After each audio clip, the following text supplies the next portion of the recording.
Everybody, today we are going to demonstrate the procedure for rhinomanometry. Rhinomanometry, it is a functional assessment of the nasal resistance using two measurements, that is nasal airflow and transnasal pressure. It can be further subdivided into two categories, anterior rhinomanometry and posterior rhinomanometry.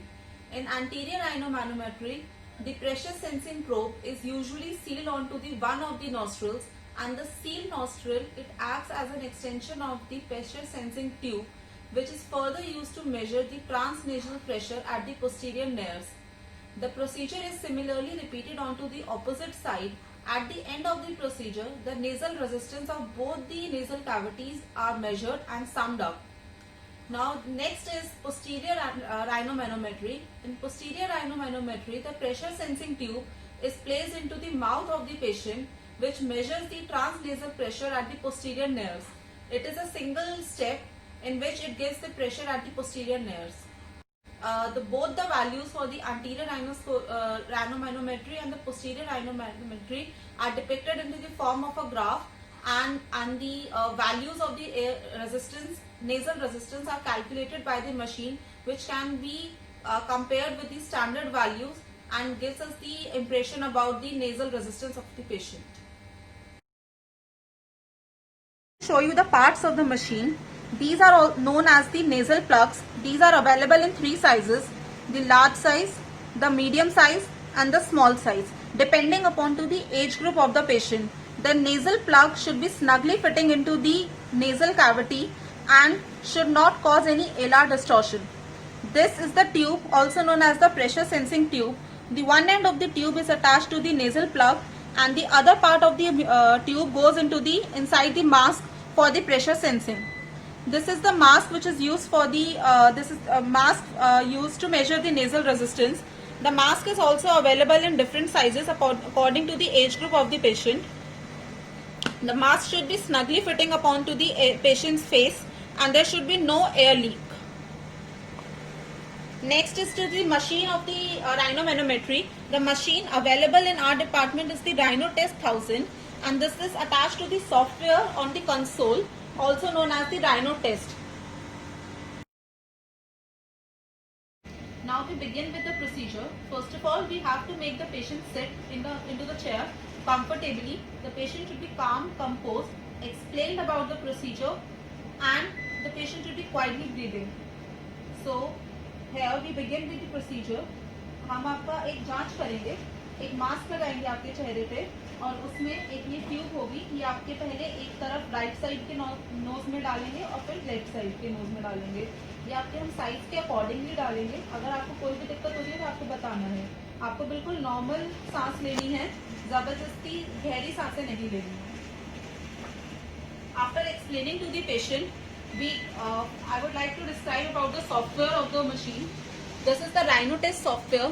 Here we click on the file and we select a new patient. Here we enter the details of the patient, which includes the name of the patient identity code, date of birth, weight, height, sex, and then we click OK. Here after entering, we click onto the anterior, as we are going for the anterior rhinomanometry first. After clicking onto the anterior rhinomanometry, there appears a green button onto the panel. We have to click it.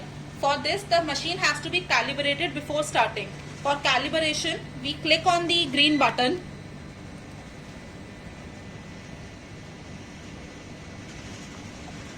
And then we have to place our palm onto the mask. It should be tightly fitting and there should be no air leak. The machine will calibrate itself to 0 and it will prompt us to go ahead.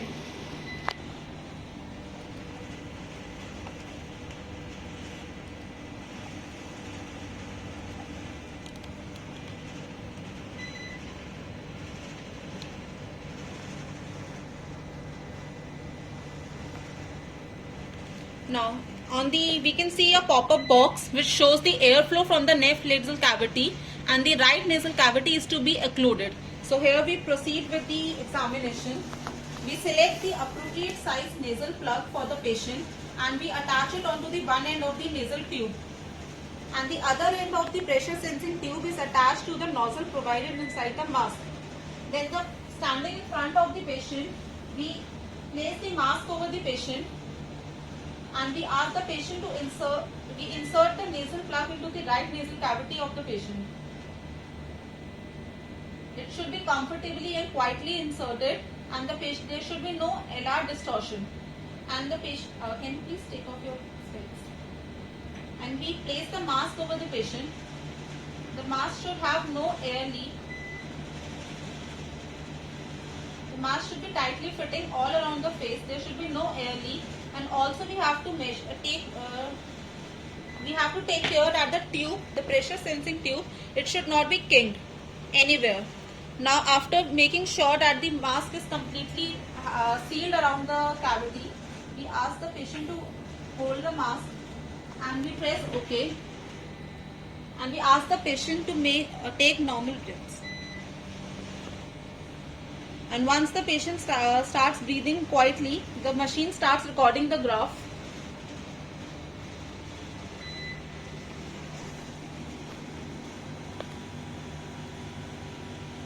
The machine itself picks up the best nasal cycles of the patient.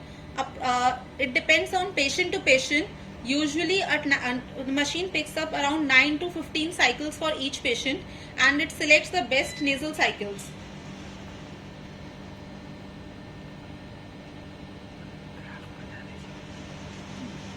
The graph which is showing over here, it is of the right nasal cavity. The graph should ideally be falling, if the nasal resistance of the patient is good, the graph should ideally be falling between these two lines.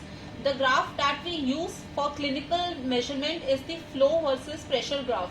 The flow is made on the y-axis and the pressure is measured on the x-axis.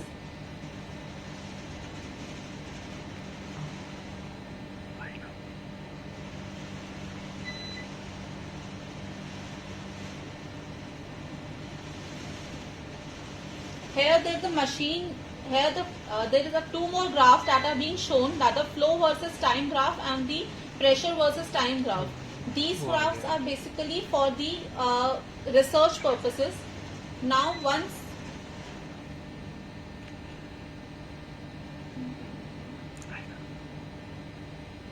the machine will itself pick up the graphs, and we have to wait for the machine.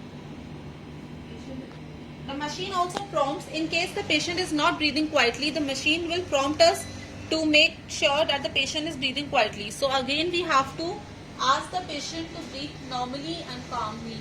आपको बिल्कुल normal सांस लेनी है.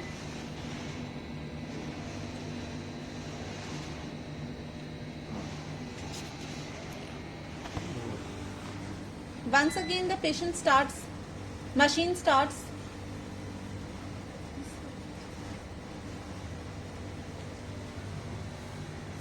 Now once we are done onto the right side, now we repeat the same procedure onto the right side of the patient.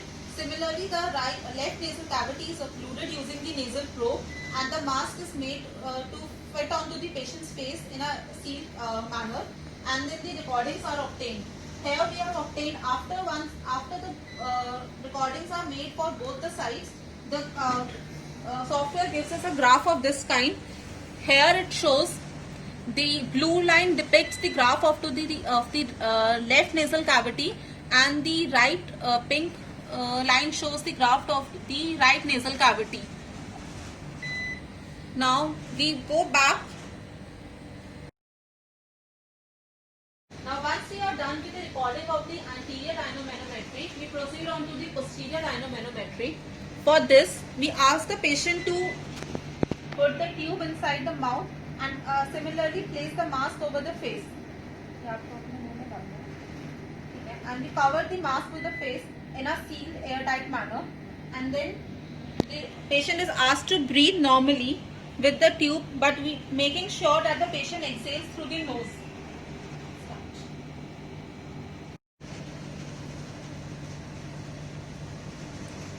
This is the graph for the posterior rhinomanometry.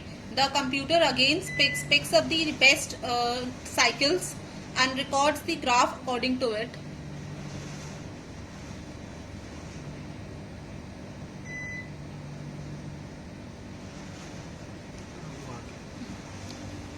Once the graph recording is over, we have to click on this button. The computer still takes 3-4 more cycles after the test is stopped. Once it is over, then we can get the final graph of the patient.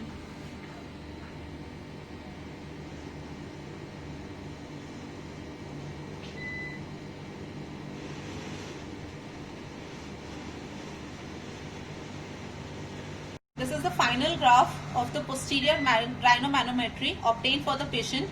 At the end, this is a summed up graph of both the posterior nasal resistance.